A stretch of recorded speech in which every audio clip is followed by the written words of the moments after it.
Jeg har valgt Kjærgaard Landbrugsskole, fordi jeg gerne vil arbejde med noget konkret og meningsfuldt i forhold til samfundet.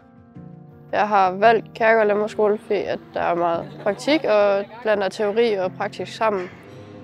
Jeg hedder Niklas Rasmussen. Jeg går her på Kjærgaard Landbrugsskole og er i gang med min landbrugsuddannelse. Jeg hedder Emma, og jeg er på mit 3. år som EUX på Kjærgaard Landbrugsskole. Det er fedt, at vi sidder i klasselokalerne og lærer noget teori, og så har muligheden for at gå i stand og se det bagefter og føre det ud i livet og gøre det lidt sjovere. Det, der gør undervisning spændende, det er, at vores undervisere de er meget engagerede i deres undervisning og kommer fra vidt forskellige baggrunde. Vi bor her på skolen, det har vi selv valgt. Ja, vi kan hygge sammen, og vi smelter sådan lidt sammen, når vi går sammen.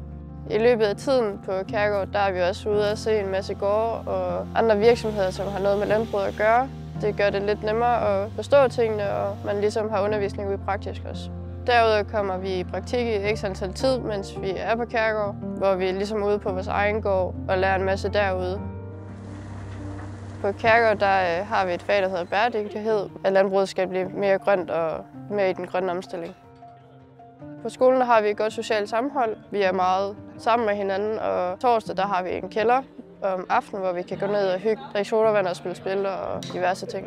Ja, og ved socialt der har vi filmaften en gang imellem, og vi har også en aktivitetsrum over, hvor vi kan spille pool og bordtennis. Og så har vi også en hal, hvor der er fitness, hvor man kan pumpe noget jern og spille noget fodbold. På Kjærgaard Landbrugsskole har vi ikke kun én retning, men flere retninger, man kan gå, alt efter ens interesse. Alle landmænd bidrager til samfundet. Lige meget om det er planter, teknik eller husdyr, så er der i hvert fald mulighed for det på Kjærgaard Landbrugsskole. Så drømmer du om at blive landmand? Så tag uddannelse på Kjærgaard Landbrugsskole.